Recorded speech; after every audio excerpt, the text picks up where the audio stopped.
नमस्कार, आप देख रहे हैं इंडिया न्यूज हरियाणा। रुक करते हैं फटाफट खबरों का। कोरोना वायरस के बढ़ते संकट के बीच सीबीएसई की परीक्षाओं को लेकर भारत सरकार ने लिया बड़ा फैसला। सीबीएसई 12वीं की परीक्षाओं को टाल दिया गया है, जबकि 10वीं की परीक्षाओं को रद्द कर दिया गया है। प्रधानमंत्री नरेंद्र मोदी ने शिक्षा मंत्री और मंत्रालयों के अधिकारियों के साथ बैठक की थी। इसमें यह फैसला लिया गया। 1 जून को एक और बैठक होगी, जिसमें तब के हालातों को देखते हुए फैसला लिया जाएगा।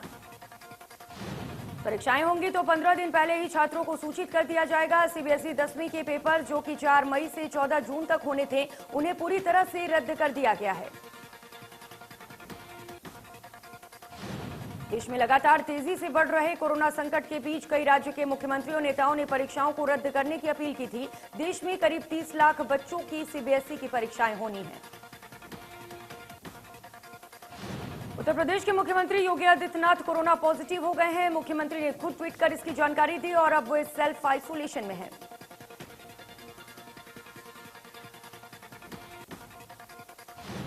यूपी के पूर्व सीएम अखिलेश यादव भी हुए कोरोना पॉजिटिव। ट्वीट कर दी जानकारी, लिखा, मैंने अपने आप को सबसे अलग कर लिया है और घर पर ही उपचार शुरू हो गया है। हरिद्वार में चल रहे कुंभ के अंतर्गत बैसाखी मेष संक्रांति के मौके पर आज तीसरा शाही स्नान हुआ। इस दौरान 13 अखाड़ों के साधु संत ने हिस्सा लिया। मेष संक्रांति पर आज गंगा में डुबकी लगाने के लिए बड़ी तादाद में श्रद्धालु हरिद्वार में जमा हुए। सुबह से गंगा स्नान का सिलसिला जारी है। आम लोगों के स्नान के बाद तमाम अखाड़ों के संतों का शाही स्नान। हरिद्वार के हर की पैड़ी पर आस्था का मेला लगा है, जबकि देश प्रचंड कोरोना विस्फोट की जद में है। स्नान के लिए साधु संत मेला प्रशासन ने 20 बिंदुओं की गाइडलाइंस जारी की है और इसकी पालना करना अनिवार्य होगा। आयोजन के चलते देहरादून हरिद्वार हाईवे पर ट्रैफिक व्यवस्था भी प्रभावित रहेगी।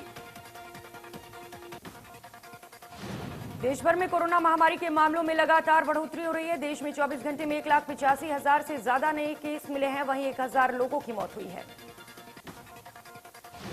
महाराष्ट्र में हालात सबसे ज्यादा खराब है। महाराष्ट्र में 24 घंटे में 60,000 नए केस मिले हैं, 281 मरीजों की मौत हुई है। दिल्ली में भी एक बार फिर कोरोना पैर पसारता जा रहा है। राजधानी में पिछले 24 घंटे में कोरोना के 13,468 नए केस मिले तो 81 लोगों की मौत हुई।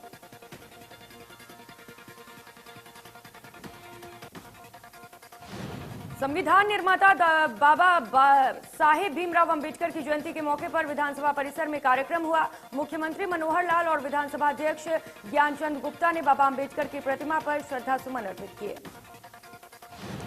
सीएम मनोहर लाल ने कहा कि संविधान बनाते वक्त बाबा अंबेडकर ने सबके विचार लिए, हर वर्ग का ध्यान रखा और लोगों को अधिकारों के साथ कर्तव्य की जानकारी दी।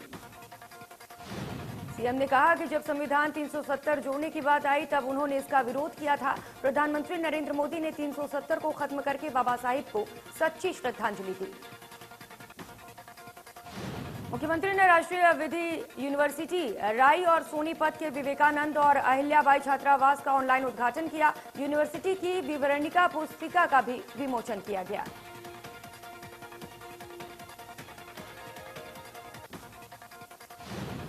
देश के संविधान रचयिता डॉक्टर बाबा साहेब अंबेडकर की आज 130वीं जयंती है। पीएम मोदी ने उन्हें श्रद्धांजलि दी। ट्वीट कर लिखा कि उनका संघर्ष हर पीढ़ी के लिए मिसाल है। संविधान निर्माता बाबा साहेब भीमराव अंबेडकर के जन्म दिवस के मौके पर कुरुक्षेत्र के अंबेडकर चौक पर पूर्व मंत्री और कांग्रेस नेता अशोक अरोड़ा ने उनकी प्रतिमा पर पुष्प अर्पित किए। अशोक अरोड़ा ने कहा कि बाबा साहेब अंबेडकर की सबको साथ लेकर चलने की जो सोच थी, उसी के चलते आज भारत उन्नति कर रहा है। सिरसा में डॉक्टर भीमराव अंबेडकर की 130वीं जयंती पर कार्यक्रम का आयोजन किया गया। अंबेडकर चौक पर सर्व समाज के लोग इकट्ठे हुए और बाबा साहेब अमर के नारे लगाए। कार्यक्रम में उपायुक्त प्रदीप कुमार बतौर मुख्य अतिथि शामिल हुए। उन्होंने बाबा साहेब की प्रतिमा पर माल्यार्पण किया। लोगों ने बाबा साहेब की प्रतिमा पर माल्यार्पण कर श्रद्धांजलि दी। बल्लभगढ़ के अंबेडकर चौक पर बाबा साहेब भीमराव अंबेडकर की प्रतिमा पर जेजेपी जिला अध्यक्ष और बाकी पदाधिकारियों ने फूल माला अर्पण कर उन्हें याद किया। इस दौरान जेजेपी के जिला अध्यक्ष तेजपाल डागर ने कहा कि सबको बाबा अंबेडकर के आदर्शों पर चलने की जरूरत है। फरीदाबाद में जेसी बोस वाईएमसीए यूनिवर्सिटी में बाबा साहेब अंबेडकर की जयंती मनाई गई। कुलपति प्रोफेसर दिनेश कुमार और अधिकारियों ने बाबा अंबेडकर को पुष्पांजलि अर्पित की। बल्लभगढ़ में केंद्रीय राज्य मंत्री कृष्णपाल गुर्जर और परिवहन मंत्री मूलचंद शर्मा ने गुरुग्राम कैनाल सेक्टर 3 से तिंगाव रोड को जोड़ने वाली 4 लाइन रूट का शिलान्यास किया। 4 लाइन रूट के काम पर करीब 1 करोड़ 84 लाख रुपए की लागत लगी। इस 4 लेन लाइन रोड के बनने से सेक्टर 3 सहित पूरे क्षेत्र को फायदा मिलेगा। केंद्रीय राज्य मंत्री कृष्णपाल गुर्जर ने कहा कि होडल तक का सफर 50 मिनट में पूरा हो जाएगा। जल्द ही हाईवे पर चल रहे पुलों का निर्माण पूरा किया जाएगा। कैबिनेट मंत्री मूलचंद शर्मा ने कहा कि सड़क के 4 लाइन बनने से बल्लभगढ़ विधानसभा में लोगों को दिक्कतों से छुटकारा मिलेगा।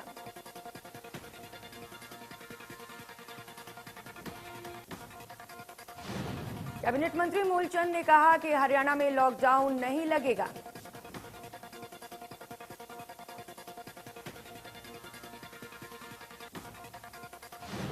डिप्टी सीएम दुष्यंत चौटाला ने एक बार फिर किसान आंदोलन पर प्रतिक्रिया देते हुए कहा कि जो किसान बॉर्डर पर बैठे हैं उनको लेकर बीजेपी अध्यक्ष जेपी नड्डा से चर्चा की थी। किसानों से दोबारा बातचीत शुरू की जाएगी। दुष्यंत चौटाला ने कहा कि मैं प्रधानमंत्री जी से आग्रह करूंगा कि किसी वरिष्ठ मंत्री को टीम में जोड़कर किसान नेताओं के साथ चर्चा की जाए ताकि मसले का हल निकाला जा सके।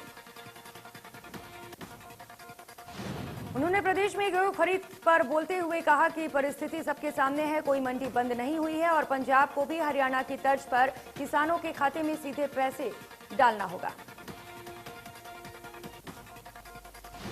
कुछ किसान नेता ऐसे हैं जो आढ़त की दुकान भी चलाते हैं और इस पूरे आंदोलन के मास्टरमाइंड थे। किसान आंदोलन 44 नेताओं के हाथ में नहीं है। कुछ शरारती तत्वों की तरफ से गाड़ियां तोड़ने की कोशिश की जाती है। पंचकुला विधायक और हरियाणा विधानसभा अध्यक्ष ज्ञानचंद गुप्ता ने सेक्टर 15 में गैस पाइपलाइन का उद्घाटन किया।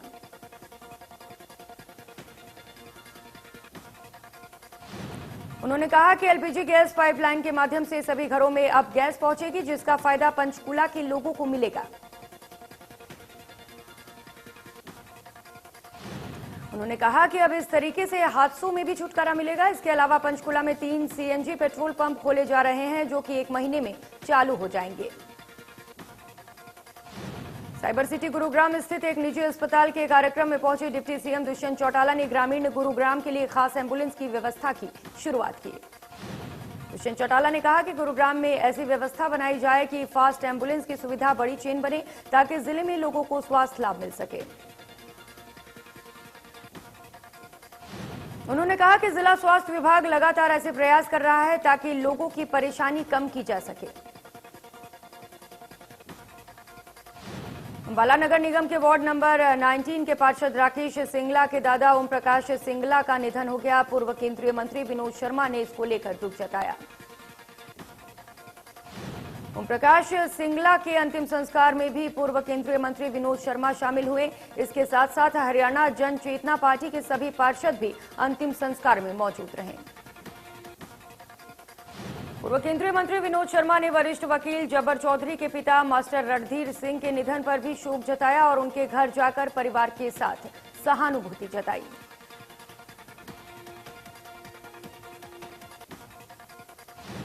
दतिया में गेहूं की खरीद के लिए बारदाने की कमी और बाकी समस्याओं को लेकर किसानों ने मार्केट कमेटी मेन गेट के आगे धरना दिया और प्रशासन के खिलाफ नारेबाजी की। किसानों ने अधिकारियों पर खरीद में मिलीभगत के आरोप लगाए। किसानों ने कहा कि गेहूं की खरीद को लेकर सरकार की नीयत में खोट है। बल्लभगढ़ के वार्ड नंबर 38 में बाबा भीमराव अंबेडकर की जयंती पर कार्यक्रम हुआ, जिसमें कैबिनेट मंत्री मूलचंद शर्मा ने शिरकत की और बाबा साहेब को श्रद्धांजलि दी। सिरसा में जेजेपी के राष्ट्रीय अध्यक्ष अजय चौटाला ने अंबेडकर चौक पहुंचकर पुष्प अर्पित कर बाबा साहेब को नमन किया। कहा कि कामना करता हूं कि कोरोना महामारी से जल्द छुटकारा मिल सके। नारनौंद के वार्ड नंबर 5 में डॉक्टर भीमराव अंबेडकर की 130वीं जयंती मनाई गई। इस दौरान बच्चों ने डॉक्टर भीमराव अंबेडकर से जुड़े गीत गाए और संदेश दिया। सोनीपत के गांव बडौली में सीएम मनोहर लाल खट्टर को भीमराव अंबेडकर की मूर्ति का अनावरण करना था, लेकिन कोरोना और किसान आंदोलन के चलते उनके गांव डोली में होने वाले कार्यक्रम को स्थगित कर दिया गया। कार्यक्रम स्थगित होने के बाद गांव में तनाव का माहौल देखने को मिला। बहुजन समाज के लोग भीमराव अंबेडकर की मूर्ति का अनावरण करवाना चाहते थे। पानीपत के गांव भंडारी में घर से खेत में कीटनाशक दवाई का छिड़काव करने गए 24 वर्षीय आईटीआई छात्र की मौत हो गई। परिजनों ने बताया कि दवाई लगे हाथों से युवक ने पानी पी लिया था। दवाई चढ़ने के बाद युवक की तबीयत खराब हो गई और वो जैसे ही घर पहुंचा तो बेहोश हो गया, जिसके बाद उसे इलाज के लिए अस्पताल ले जाया गया, जहां इलाज के दौरान उसने दम तोड़ दिया। जाखल की समाजसेवी संस्था लॉयंस क्लब ने वैक्सीन लगवाने वाले लोगों को स्मृति चिन्ह देकर सम्मानित किया। सामुदायिक स्वास्थ्य केंद्र पर वैक्सीनेशन का काम किया जा रहा था। नोडल अधिकारी ने लोगों से अपील की कि भयंकर बीमारी से बचने के लिए स्वास्थ्य विभाग के बताए गए नियमों की पालना जरूर करें। कुरुक्षेत्र के गांव आरनेचा में गेहूं की खड़ी फसल में आग लग गई। किसानों की फसल जलकर राख हो गई, जिससे किसानों को काफी नुकसान हुआ। अंबाला के नारायणगढ़ में पुराने दोस्तों ने मामूली कहासुनी के बाद अपने दोस्त को निशाना बनाया। नारायणगढ़ में छात्र पर हमला कर 2 युवक फरार हो गए। पुलिस ने 7 लोगों के खिलाफ केस दर्ज कर जांच शुरू कर दी है। टीमें बनाकर धरपकड़ करते हुए पुलिस ने 2 घंटे के अंदर आरोपियों को काबू किया। फरीदाबाद के सिविल अस्पताल में कर्मचारी लोगों को कोरोना रिपोर्ट देने में आनाकानी कर रहे हैं। कोरोना की रिपोर्ट लेने पहुंचे लोगों को वापस भेजा जा रहा है। छुट्टी का बहाना बनाकर कर्मचारी लोगों को रिपोर्ट नहीं दे रहे हैं। बिना रिपोर्ट के कोरोना पॉजिटिव को अस्पताल में भर्ती किया जा रहा है। गुरुग्राम में सोशल सिक्योरिटी नंबर के नाम पर धोखाधड़ी करने का मामला सामने आया। अमेरिकी मूल के लोगों के साथ ठगी करने वाले कॉलर सेंटर का पर्दाफाश हुआ। सीएम फ्लाइंग ने कार्रवाई करते हुए पूरे मामले का खुलासा किया। मौके से टीम ने लैपटॉप, हार्ड डिस्क के साथ 1,90,000 रुपए बरामद किए। Uttar Pradesh public service commission की परीक्षा में प्रथम स्थान हासिल करने वाली सुबोध जोशी जिला पंचायती राज ऑफिसर बने। कैबिनेट मंत्री मूलचंद शर्मा ने उन्हें बधाई दी।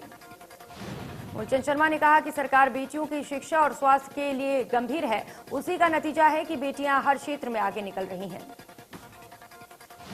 फतेहाबाद में प्रशासन ने मैरिज पैलेस पर छापा मारा। नाइट कर्फ्यू के दौरान मैरिज पैलेस में शादी हो रही थी। छापेमारी के दौरान पुलिस में काफी संख्या में लोग नजर आए। मैरिज पैलेस के बाहर काफी संख्या में लोग शराब का सेवन करते हुए नजर आए। मौके पर पहुंची पुलिस से लोगों की बहस भी हुई। प्रशासन की टीम ने मैरिज पैलेस के मद्देनजर से संपर्क कर मैरिज पैलेस खाली कराने की बात कही। टीम ने सभी के नाम दर्ज किए। सीएम उद्धव ठाकरे ने ऐलान किया कि महाराष्ट्र में रात 8 बजे से सख्त पाबंदियां लागू होंगी। आज से ब्रेक द चेन अभियान की शुरुआत होगी। सीएम उद्धव ठाकरे ने कहा कि 15 दिन तक केवल जरूरी सेवाएं जारी रहेंगी। बिना जरूरत कहीं भी आना जाना बंद रहेगा। पूरे राज्य में धारा 144 लागू रहेगी। बेवजह घर से निकलने पर बैन रहेगा। लोकल और अन्य बसें चलती रहेंगी। ऑटो टैक्सी की सेवाएं भी जारी रहेंगी। करनाल में गेहूं के पेमेंट की 73 करोड़ रुपए की राशि अब तक सीधे किसानों के खाते में जा चुकी है, जिसकी जानकारी डीसी निशांत कुमार यादव ने दी है। किसानों का कहना है कि किसान और आढ़ती का रिश्ता लंबे समय से चल रहा था, लेकिन सरकार अब इसे तोड़ना चाहती है। सोनीपत में कुंडली बॉर्डर पर जारी किसान आंदोलन में शामिल निहंग ने युवक पर तलवार से हमला कर दिया। पुलिस ने आरोपी को हिरासत में ले लिया। पीड़ित युवक का कहना है कि कुछ निहंग सिखों के पुलिसकर्मियों से बहस चल रही थी। इसी दौरान रास्ते को लेकर उसका विवाद हो गया। महम कस्बे के काली देवी मंदिर में महंत सतीश दास ने नवरात्र का शुभारंभ किया। इस दौरान पूजा अर्चना की गई। महम चौबीसी के किसान की 1 एकड़ गेहूं की फसल जलकर राख हो गई। सरकार से मुआवजे की मांग की गई है। करनाल के गांव शेखुपुरा के रहने वाले 25 वर्षीय कैदी की तबीयत बिगड़ने पर मौत हो गई। कैदी हत्या के केस में 20 साल की सजा काट रहा था। कुछ दिन पहले कैदी दोबारा जेल में पेश हुआ था। तबीयत बिगड़ने पर उसे अस्पताल में भर्ती कराया गया, जहां उसकी मौत हो गई। जाखल के राशन डिपो पर गरीबों में बदबूदार गेहूं बांटा जा रहा है। गेहूं की खराब क्वालिटी के चलते लोगों को बीमारी का डर सता रहा है। डिपो धारकों का कहना है कि गेहूं की पीछे से ऐसी ही सप्लाई की गई। विभागीय अधिकारियों ने वेयर हाउस के अधिकारियों से मामले की जांच की बात कही है। फरीदाबाद के सेक्टर 15 में गीता मंदिर में विधायक सुरेंद्र गुप्ता ने माता की ज्योति प्रचंड की और मंदिर प्रबंधन के लगाए गए वैक्सीनेशन कैंप की शुरुआत की।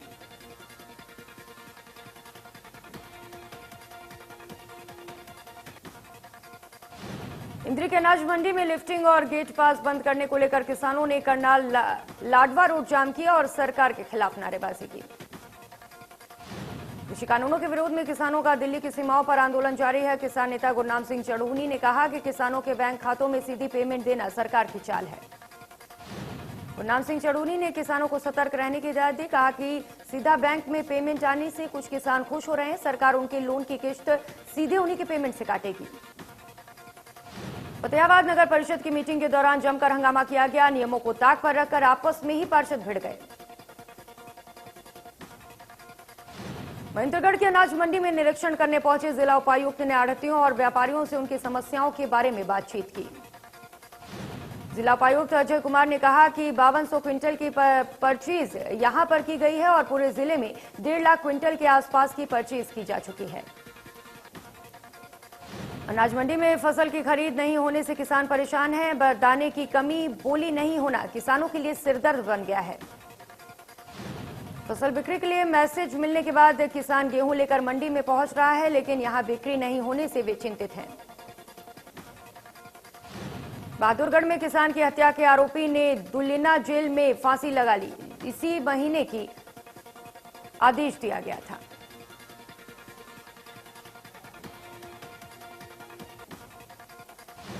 हंसी में समाधा मंदिर में बच्चे दान करने के मामले में राज्य बाल अधिकारी संरक्षण आयोग की चेयरपर्सन ज्योति बैंदा मंगलवार को मंदिर में जांच कराने पहुंची। समाधा मंदिर में रहने वाले एक 6 साल के बच्चे को आयोग की टीम ने रेस्क्यू किया और बाल संरक्षण कमेटी को सौंप दिया। बाल संरक्षण अधिकारियों ने पूर्व में मंदिर में रहने वाले 6 वर्षीय बच्चे के पिता के साथ बातचीत की और बच्चे को इस प्रकार से मंदिर में छोड़ने के कारण पूछे। यमुनानगर में दिन दहाड़े एक कंपनी के कर्मचारी से 7 लाख की लूट हो गई। एचडीएफसी बैंक में जमा करवाने के लिए कंपनी से लाए गए 7 लाख लेकर ये कर्मचारी बैंक पहुंचा था। अपनी साइकिल खड़ी करके जैसे ही रुपए से भरा बैग लेकर बैंक में जाने लगा, इसी दौरान एक बाइक पर सवार होकर 2 युवक आए और इस व्यक्ति से पैसा छीनकर फरार हो गए। घटना के बाद शोर मचाया गया और एक व्यक्ति की बाइक पर बैठकर पीड़ित ने बदमाशों का पीछा किया, लेकिन वो हाथ नहीं लगे।